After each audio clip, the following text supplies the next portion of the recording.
HSC ও সমমান পরীক্ষা শুরু। সারা দেশে অংশ নিচ্ছে 12 লাখ শিক্ষার্থী।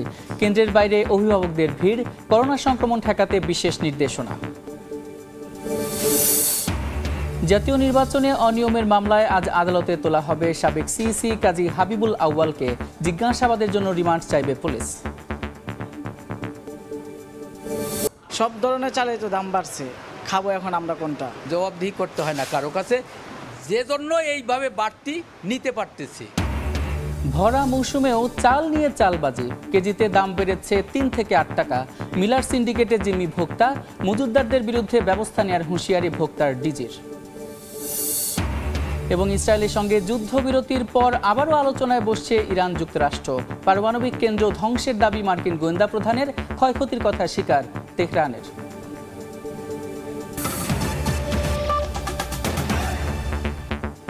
সময় সংবাদের সঙ্গে আছি আমি সাদিক হাসান ইমন। শুরু হয়েছে চলতি বছরের এইচএসসি ও সমমানের পরীক্ষা। সকাল 10টায় বাংলা প্রথম পত্রের মধ্য দিয়ে পরীক্ষা শুরু হয়। এবার কারিগরি ও মাদ্রাসা সহ সারা দেশের 11টি শিক্ষা বোর্ডের অধীনে মোট 12,51,111 শিক্ষার্থী অংশ নিয়েছে। পুনর্বিন্যাসকৃত সংক্ষিপ্ত সিলেবাসে পরীক্ষা নেওয়া হচ্ছে। করোনার চোখ রাঙানি ও ডেঙ্গুর প্রকোপ থেকে শিক্ষার্থীদের সুরক্ষায় 3 ফুট দূরত্বে আসন বিন্যাস সহ মাস্ক ও হ্যান্ড স্যানিটাইজার ব্যবহার বাধ্যতামূলক করা হয়েছে। পাশাপাশি কেন্দ্রের সামনে ভিড় না করতে অনুরোধ করেছে আন্তঃশিক্ষা বোর্ড সমন্বয় কমিটি। আর প্রশ্ন ফাঁস ঠেকাতে নেওয়া হচ্ছে বাড়তি সতর্কতা।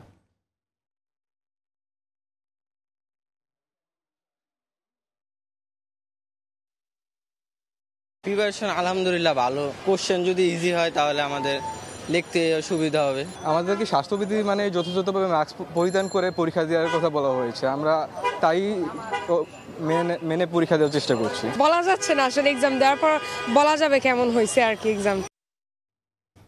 এইচএসসি পরীক্ষার আরও খবর জানাতে এই মুহূর্তে রাজধানীর ভাসানটেক সরকারি কলেজে আছেন সহকর্মী শাকির আহমেদ, রাজুক উত্তরা মডেল কলেজে আছেন তানভীর হাসান মেঘ এবং খুলনা সিটি কলেজে আছেন বেল্লাল হোসেন সজল। প্রথমেই সরাসরি যাচ্ছি শাকিরের কাছে। শাকির, চিরাচরিত নিয়মে কলেজের ঘণ্টা বাজিয়ে কিন্তু শুরু হয়েছে চলতি বছরের এইচএসসি ও সমমানের পরীক্ষা। ঠিক 2 মিনিট আগেই কিন্তু প্রতিটি কেন্দ্রের যে ঘণ্টা সেটি বাজিয়ে আজকের পরীক্ষা যেটি বাংলা প্রথম পত্র সেটি শুরু হয়েছে।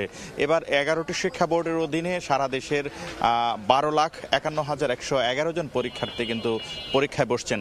তার মধ্যে ঢাকা বোর্ডের সবচেয়ে বেশি পরীক্ষার্থী, 2 লাখেরও বেশি পরীক্ষার্থী কিন্তু ঢাকা শিক্ষা বোর্ডের অধীনে পরীক্ষায় অংশগ্রহণ করছে। পাশাপাশি সবচেয়ে কম পরীক্ষার্থী কিন্তু বরিশাল শিক্ষা বোর্ডে এবং অন্যান্য কারিগরি ও মাদ্রাসা বোর্ড সহ দেশের 11টি শিক্ষা বোর্ডে কিন্তু একযুগে এই এইচএসসি ও সমমানের পরীক্ষা অনুষ্ঠিত হচ্ছে।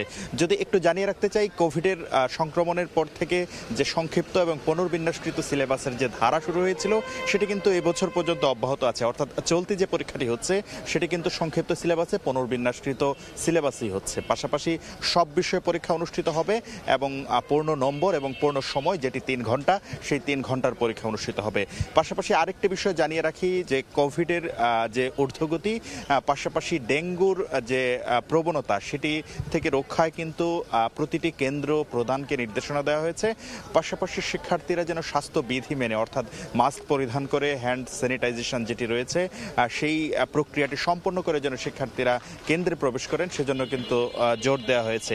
পাশাপাশি প্রতিটি শিক্ষার্থীকেই কিন্তু মাস্ক ব্যবহার করছে কিনা সেটি কেন্দ্রের প্রবেশপথ যেটি রয়েছে সেই প্রবেশপত্রে কিন্তু সেটি মনিটরিং করা হচ্ছে এবং 30 মিনিট আগে ঢোকার যে আসলে রীতি রয়েছে সেই রীতি অনুযায়ী 30 মিনিট আগে যারা প্রবেশ করেছেন তাদের যে আনুষঙ্গিক কাগজপত্র অর্থাৎ প্রবেশপত্র, অ্যাডমিট কার্ড এবং রেজিস্ট্রেশন কার্ড সহ সবগুলো কাগজপত্র যাচাই বাছাই করে কিন্তু পরীক্ষার্থীদেরকে যেতে দেওয়া হচ্ছে।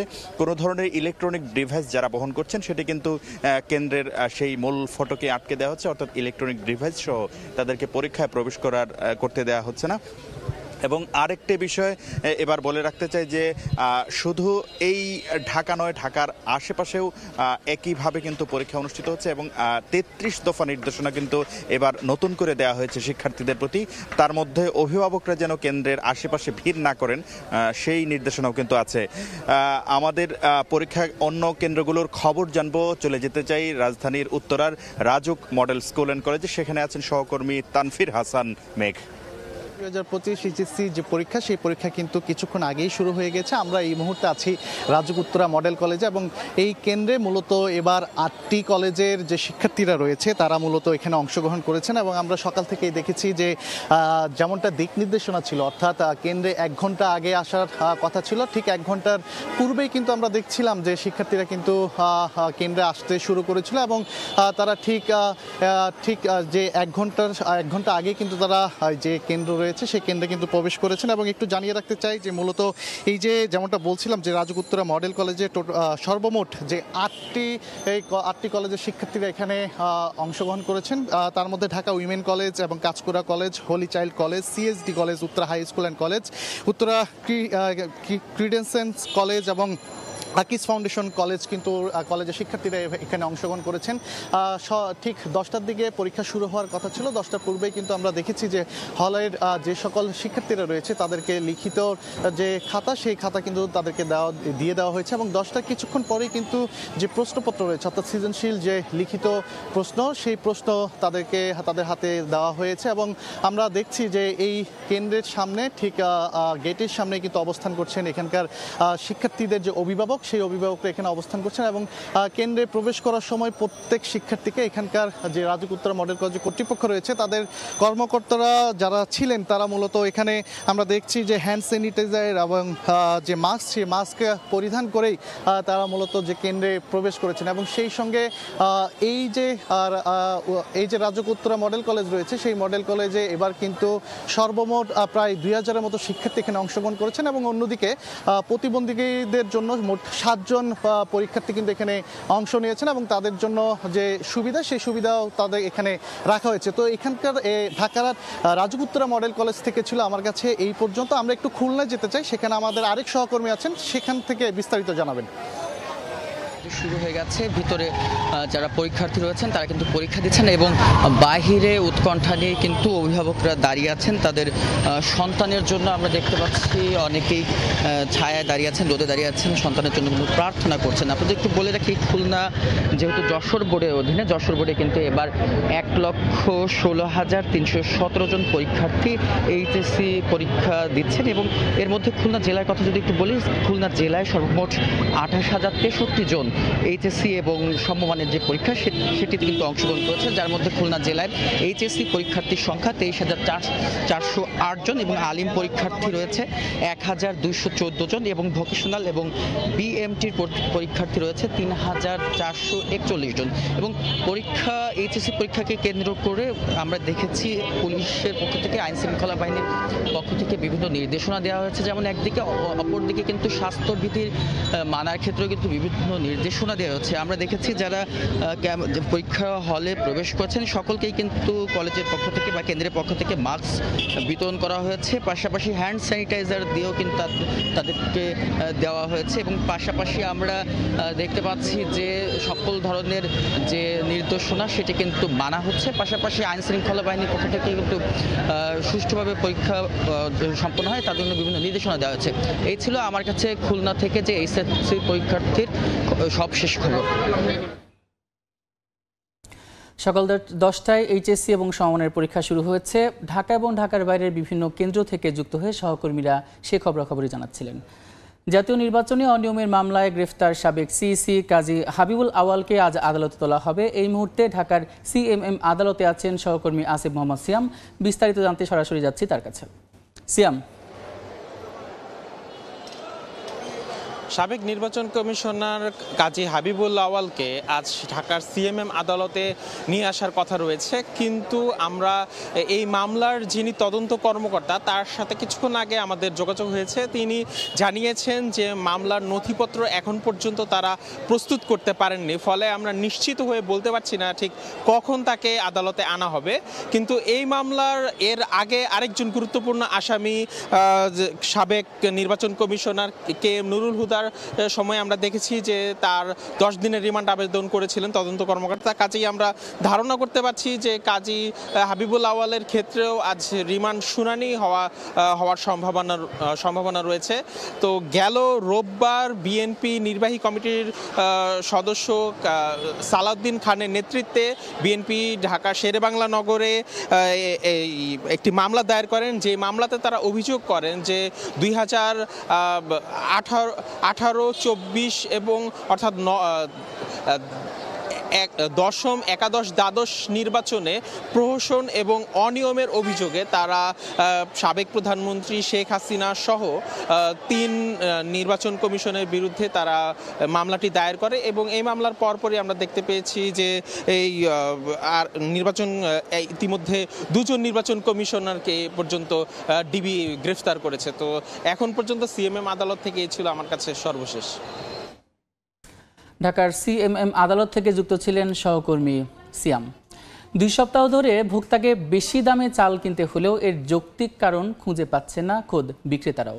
বরাবরের মতো তাদের অভিযোগের তীর মিলারদের দিকে, যদিও চালকল মালিকদের দাবি অসাধু মজুতদার দ্বারা বাড়িয়েছেন ধানের দাম। তবে ভরা মৌসুমে চালের দাম বৃদ্ধিকে অসাধু ব্যবসায়ীদের কারসাজি হিসেবে দেখছেন অর্থনীতিবিদরা। ভোক্তাকে স্বস্তি দিতে আইন অমান্যকারীদের বিরুদ্ধে কঠোর ব্যবস্থা নেওয়ার হুঁশিয়ারি দিয়েছে ভোক্তার ডিজি।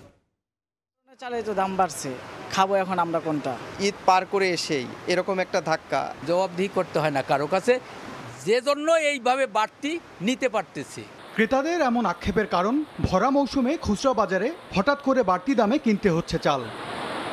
বাজার ঘুরে জানা গেল 2 সপ্তাহে প্রতি কেজি মোটা চালে 2 থেকে 3 টাকা আর সরু চালে 7 থেকে 8 টাকা বেড়েছে দাম। বিক্রেতাদের দাবি বেশি দামে কিনেছেন তাই বিক্রিও করছেন বেশিতে। ঈদের আগে এবং ঈদের পরে 400 টাকা প্রতি বস্তা। তো আমরা বেশি দিয়ে কিনে আনলে তো কম দিয়ে বিক্রি করতে পারবো না। হঠাৎ করে চালের দাম ঊর্ধ্বমুখী হলেও বিক্রেতারাই বলছেন বাজারে চালের কোনো সরবরাহ সংকট নেই, বাড়েনি চাহিদাও। পরিবহন ব্যয় বা শ্রমিকের মজুরি বাড়ার তথ্যও নেই তাদের কাছে। ঈদের পরে আঁকলাম যে 8 টাকা 10 টাকা বাইরে গেলাম, আমরা তো অবাক, বুঝছেন নি, এরকম বার কথা না। এই বছর তো আলহামদুলিল্লাহ খুব সুন্দরে চালগুলো উঠছে, কোনো বন্যা ছিল না, অন্য কোনো সমস্যা ছিল না।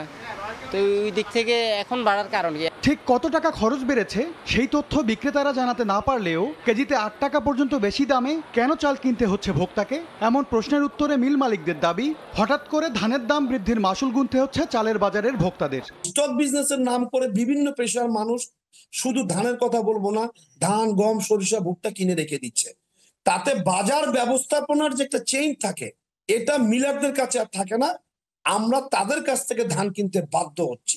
এই অবস্থায় ভোক্তাকে স্বস্তি দিতে সরকারি তদারকি বাড়ানোর পরামর্শ অর্থনীতিবিদদের। চালকল মালিক, বড় ব্যবসায়ী এবং কর্পোরেট হাউসের মালিক, তারা এবং তাদের সংঘাত যারা আছে সবাই এর সঙ্গে জড়িত। সরকার পর্যাপ্ত পরিমাণে মনিটরিং ব্যবস্থাটাকে জোরদার করতে পারে, তাহলে সম্ভবত মজুতটা কমিয়ে আসবে এবং বাজারে চালের সরবরাহ বৃদ্ধি। ধান চালের বাজার অস্থিতিশীল করার প্রমাণ পেলে কঠোর পদক্ষেপের হুঁশিয়ারি দিলেন ভোক্তা অধিকার সংরক্ষণ অধিদপ্তরের মহাপরিচালক। যে সমস্ত জায়গায় চালকল আছে তারা খাদ্য অধিদপ্তরের কোনো আইনের ব্যত্যয় ঘটছে কিনা, অন্যান্য পাইকারি, খুচরা, সাপ্লায়ার এবং কেউ ব্যবস্থা নিতে আমরা তাদের বিরুদ্ধে ব্যবস্থা নিব। ইতিমধ্যেই চাল উৎপাদন এলাকাগুলোতে তদারকির কাজ শুরু হয়েছে বলেও জানান এই কর্মকর্তা। তার সাথে ভোক্তা অধিকার। MS আরেফিন, সময় সংবাদ, ঢাকা। সময় সংবাদ আরও থাকছে। খুলনা শহরের দুঃখ জলাবদ্ধতা, বর্ষায় ভোগান্তি বেড়ে যায় বহু গুণ। শত শত কোটি টাকা খরচেও মিলছে না সুফল। টেকসই পানি নিষ্কাশন ব্যবস্থার উপর জোর বিশেষজ্ঞদের।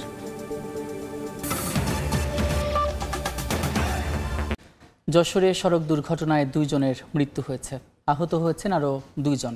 পুলিশ জানায় যশোর শহর থেকে প্রাইভেট কারে করে বেনাপোলের দিকে যাচ্ছিলেন একই পরিবারের 4 জন। নতুনহাট এলাকায় পৌঁছালে প্রাইভেট কারটি নিয়ন্ত্রণ হারিয়ে রাস্তার পাশের একটি গাছে ধাক্কা দেয়। ঘটনাস্থলেই মারা যান জুই ও মিলন। এছাড়া গুরুতর আহত হন মামুন ও মাসুদ নামে আরও 2 জন। তাদের উদ্ধার করে যশোর জেনারেল হাসপাতালে ভর্তি করে স্থানীয়রা। সময় সংবাদ আরও থাকছে। টেস্ট মর্যাদার রজত জয়ন্তীতে ক্রিকেট উৎসব। 25 বছরের পরিসংখ্যান কষ্ট দেয় সাবেকদের। ঘরোয়া লিগের দুরবস্থা নিয়ে আক্ষেপ, সঠিক পরিকল্পনায় এগিয়ে যাওয়ার পরামর্শ। সড়কপথে রাজধানীর সঙ্গে দক্ষিণাঞ্চলের যোগাযোগ ব্যবস্থার সম্ভাবনার দুয়ার খোলা পদ্মা সেতুর ৩ বছর পূর্তি আজ। 2022 সালের 26 জুন পদ্মা সেতুতে শুরু হয় যান চলাচল।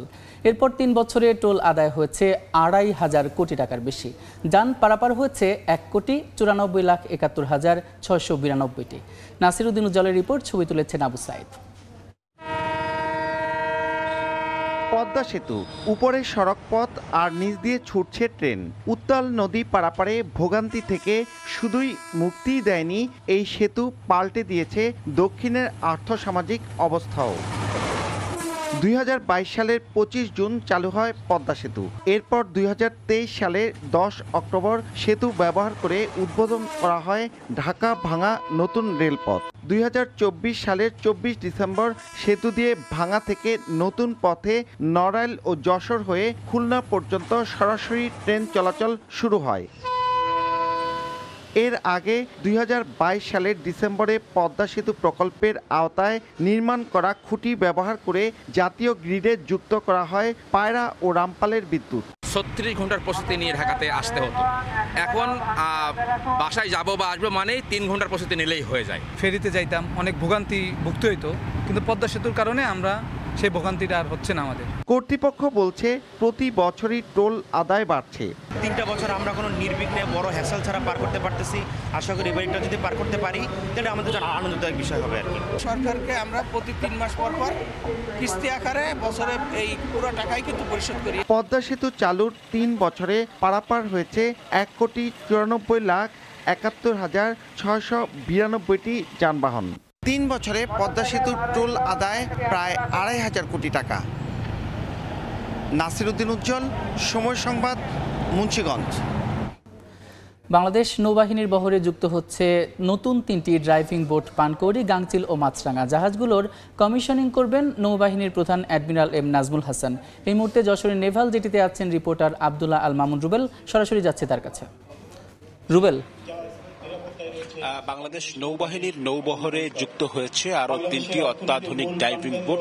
কিছুক্ষণ আগে নৌবাহিনীর প্রধান এম কামরুল ইসলাম এই আনুষ্ঠানিকভাবে কমিশনিং করেছেন এই নতুন 3টি যে ডাইভিং বোট, সেই ডাইভিং বোটগুলির এখন তিনি আসলে বক্তব্য রাখছেন। আমরা যদি একটু এই ডাইভিং বোটগুলো সম্পর্কে বলি, ঠিক ছবির পিছনে আপনারা দেখতে পাচ্ছেন যে এখানে এই ডাইভিং বোটগুলো অবস্থান করছে এবং এটি আসলে খুলনা শিপইয়ার্ডে এই 3টি ডাইভিং বোট নির্মাণ করা হয়েছে। ডাইভিং বোটগুলোর নাম যথাক্রমে পানকৌড়ি, গাংচিল এবং মাছরাঙা। এই 3টি ডাইভিং বোট কিন্তু অত্যাধুনিক প্রযুক্তি সম্পন্ন এবং এখানে প্রতিটি দৈর্ঘ্য হচ্ছে 38.90 মিটার এবং প্রস্থ হচ্ছে 9 মিটার। বাংলাদেশ নৌবাহিনীর পক্ষ থেকে আসলে বলা হচ্ছে যে এসব প্রতিটি আসলে ডাইভিং বোট যুক্ত হওয়ার সঙ্গে সঙ্গে কিন্তু এর প্রযুক্তিগত যে সক্ষমতা রয়েছে তার মাধ্যমে এরা সমুদ্র সীমায় নানা রকম আসলে তাদের কার্যক্রম করতে সক্ষম হবে। এটি 127 মিলিমিটার হেভি মেশিন গান রয়েছে প্রতিটি আসলে ডাইভিং বোটে এবং উন্নত surveillance, radar, GPS, echo sounder সহ আধুনিক কন্ট্রোল সিস্টেম রয়েছে। অভিযোগকৃত ডাইভিং বোটসমূহ শক্তিশালী সময় সামুদ্রিক নিরাপত্তা প্রদান সহ ডাইভিং অপারেশন বা উদ্ধার অভিযান পরিচালনা, স্যালভেজ অপারেশন, দুর্যোগ ও ত্রাণ তৎপরতায় অংশগ্রহণ করতে পারবে। সমুদ্র এলাকায় আইন শৃঙ্খলা রক্ষা সহ বিভিন্ন কনস্টেবলিটির দায়িত্ব পালন আসলে করতে পারবে। আসলে যেটি বলছিলাম যে এই মুহূর্তে আসলে নৌবাহিনীর প্রধান যিনি আছেন তিনি আসলে বক্তব্য রাখছেন। আমরা একটু শুরুতে বলছিলাম যে নৌবাহিনীর প্রধান অ্যাডমিরাল এম নাজমুল হাসান তিনি প্রধান অতিথি হিসেবে এই বক্তব্য রেখে এটি আসলে আনুষ্ঠানিকতা আসলে শেষ করছেন। একটু যদি বলি যে কিছু সময়ের মধ্যে কিন্তু আমরা এখানে নৌবাহিনীর প্রধান যিনি আছেন তিনি এই জাহাজ দুটিতে উঠবেন বক্তব্যের পরপরই এবং আনুষ্ঠানিকভাবে এটির কার্যক্রম সম্পন্ন করবেন। তো আমার কাছে এই ছিল খুলনা থেকে বাংলাদেশ নৌবাহিনীতে যুক্ত হওয়া 3টি যে জাহাজ তার সবশেষ খবর। যশোরের নেভাল জেটি থেকে যুক্ত ছিলেন সহকর্মী রুবেল। আন্তর্জাতিক প্রসঙ্গ, পরমাণু কর্মসূচি নিয়ে আগামী সপ্তাহে ফের আলোচনায় বসছে ইরান যুক্তরাষ্ট্র। ট্রাম্প বলেছেন ইরানের সব পরমাণু কেন্দ্র ধ্বংস হওয়ায় চুক্তির বিষয়টি এখন আর মুখ্য নয়। মার্কিন গোয়েন্দা প্রধান তুলসি গ্যাবার্ড জানান, নতুন গোয়েন্দা তথ্য নিশ্চিত করেছে ইরানের ফোর্দো, নাতাঞ্জ ও ইস্ফাহান পুরোই ধ্বংস হয়েছে। ইরানও স্বীকার করেছে এসব কেন্দ্র ব্যাপকভাবে ক্ষতিগ্রস্ত। 12 দিনের রক্তক্ষয়ী সংঘাত শেষ হয়েছে ইরান ইসরায়েলের মধ্যে। ক্ষয়ক্ষতি আর হতাহত হয়েছে দুপক্ষেরই। ইরানের স্বাস্থ্য মন্ত্রণালয় জানিয়েছে ইসরায়েলি হামলায় 627 জন প্রাণ হারিয়েছেন, আহত প্রায় 5000। সবচেয়ে বেশি প্রাণহানি হয়েছে তেহরান, কেরমানশাহ ও ইস্পাহানে। ইরানের সামরিক বাহিনীর শীর্ষ কর্মকর্তা মেজর জেনারেল আলী সাদমানির নিহত হওয়ার বিষয়টিও নিশ্চিত করেছে তেহরান। সংঘাত থামলেও ইসরায়েলকে কড়া হুঁশিয়ারি দিয়েছে ইরান। বুধবার আইআরজিসির গ্রাউন্ড ফোর্সের প্রধান জেনারেল মোহাম্মদ পাকপুর বলেন, ইরানের যোদ্ধারা প্রস্তুত আছে। শত্রুপক্ষ ভুল করলে আগের মতোই শক্ত প্রতিক্রিয়া পাবে। দেশ রক্ষায় এক মুহূর্ত পিছপা হবেন না বলে প্রত্যয় ব্যক্ত করেন তিনি। যুক্তরাষ্ট্রের বিমান হামলায় ইরানের পারমাণবিক স্থাপনার ক্ষয়ক্ষতি নিয়ে শুরু হয়েছে নানা আলোচনা। প্রেসিডেন্ট ডোনাল্ড ট্রাম্প দাবি করেছেন, মার্কিন বিমান হামলার পর ইসরায়েলি গুপ্তচররা ইরানের ফোর্দো পারমাণবিক স্থাপনায় গিয়েছিল। তারা দেখেছে স্থাপনাটি সম্পূর্ণ ধ্বংস হয়ে গেছে। তিনি আরো দাবি করেন, দ্রুত হামলার কারণে ইরান কোনোভাবেই তাদের পারমাণবিক উপকরণ সরিয়ে নিতে পারেনি। এদিকে মার্কিন গোয়েন্দা প্রধান তুলসি গ্যাবার্ড জানিয়েছেন, নতুন গোয়েন্দা তথ্য নিশ্চিত করেছে ইরানের ফোর্দো, নাতানজ ও ইস্পাহান পুরোই ধ্বংস হয়ে গেছে। ইরানও স্বীকার করেছে এসব কেন্দ্র ব্যাপকভাবে ক্ষতিগ্রস্ত। ইরান ইসরায়েল সংঘাত শেষের পর পরমাণু কর্মসূচির বিষয়ে ফের আলোচনায় বসতে যাচ্ছে তেহরান, ওয়াশিংটন। ন্যাটো সম্মেলন শেষে এক সংবাদ সম্মেলনে ট্রাম্প বলেন, আগামী সপ্তাহে ইরানের সঙ্গে বসবেন মার্কিন বিশেষ দূত। দুই পক্ষের মধ্যে চুক্তি হতে পারে বলেও জানান ট্রাম্প। যদিও মার্কিন প্রেসিডেন্ট দাবি করেন, চুক্তি না হলেও কিছু যায় আসে না, কারণ ইরানের সব পরমাণু কেন্দ্রই ধ্বংস হয়ে গেছে।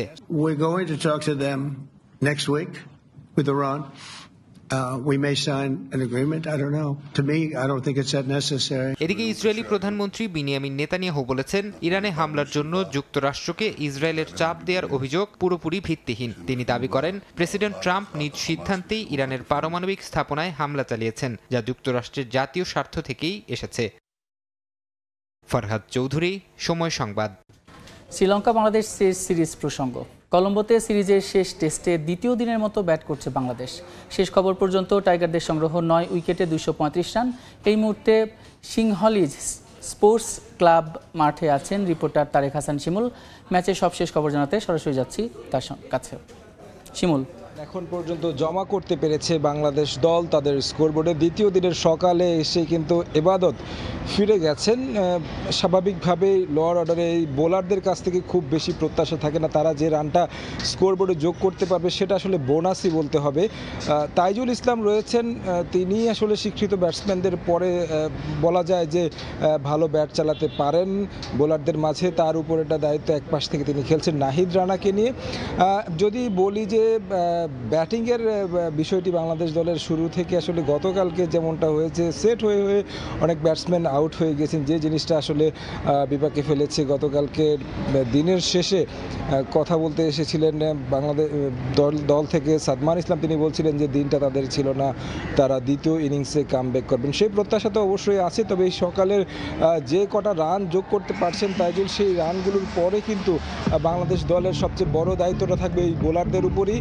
এবং বোলাররা যদি তাদের কাজটা ঠিকঠাক করতে পারে, গতকালকে আমরা যেমনটা সুইং দেখেছি, টার্ন দেখেছি স্পিনারদের, সেই ক্ষেত্রে কিন্তু তাইজুল কিংবা নাইম হাসান, মেহেদি হাসান মিরাজ যুক্ত হয়েছেন, তারা যদি ভালো দুই একটা স্পেল করতে পারেন সেক্ষেত্রে কিন্তু শ্রীলঙ্কাকে কম রানের মধ্যে আটকে ফেলা যাবে। এবং কি যদি এই রানের মাঝেও যদি একটা ছোটোখাটো লিডও নিতে পারে বাংলাদেশ, বলা যায় যে কলম্বো টেস্টে লিডিং পজিশনে থাকবে এবং কি ফলাফলটা নিজেদের পক্ষেও আসতে পারে। যদিও মাত্র দ্বিতীয় দিনের প্রথম সেশন চলছে, তারপরেও আসলে বলা যায় যে মোটামুটি ফলাফলের দিকে গড়াবে। মাত্রই একটি 4 হাঁকিয়েছেন তাইজুল, 2 বলে 2টি 4 মেরেছেন। এখন যদি বলি যে বাংলাদেশের স্কোর প্রায় 250-র কাছাকাছি, এই রানটাও নিঃসন্দেহে অনেক অনেক বেশি পজিটিভ একটা ভাইব দিবে দলকে। 197 রানে আসলে স্বীকৃত ব্যাটসম্যান আউট হয় বাংলাদেশ দলের। এরপরে এই রানগুলো কিন্তু এই বোলারদের কাছ থেকে এসেছে। তো কলম্বো থেকে আমার কাছে এই ছিল সবশেষ খবর। শ্রীলঙ্কার কলম্বো থেকে যুক্ত ছিলেন সহকর্মী শিমুল। টেস্ট স্ট্যাটাস প্রাপ্তির 25 বছর পূর্তিতে আবেগ আপ্লুত সাবেক ক্রিকেটাররা। রজত জয়ন্তী আয়োজনের অংশ হতে পেরে রোমাঞ্চিত তারা। তবে এলিট ফরম্যাটে বাংলাদেশের পরিসংখ্যান কষ্ট দেয় বাশার পাইলট রফিকদের। মাকসুম আলম খানের রিপোর্ট।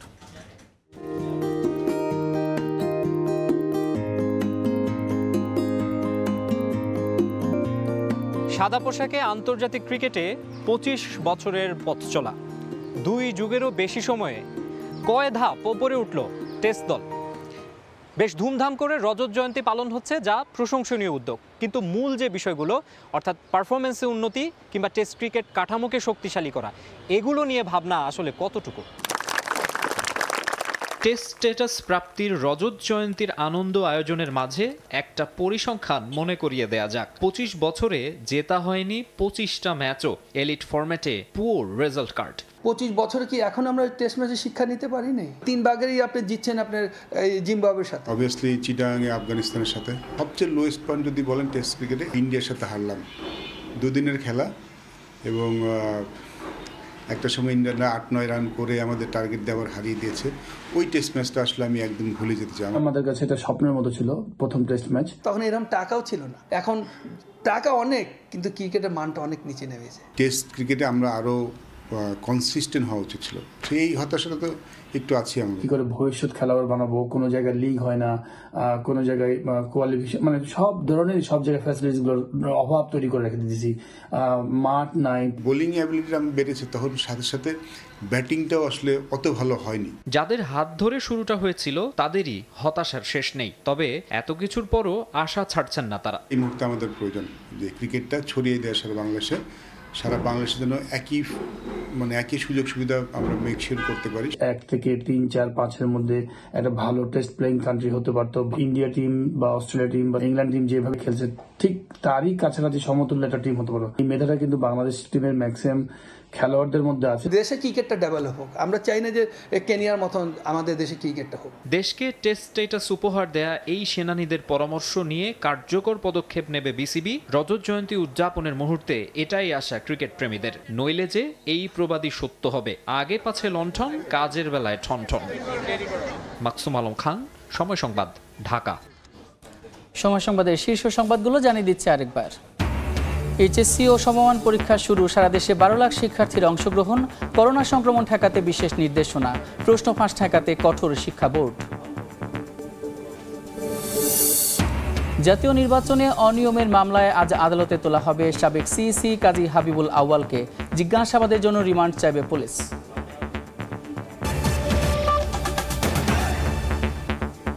এই ছিল সময় সংবাদের, সঙ্গে থাকুন সময়ের।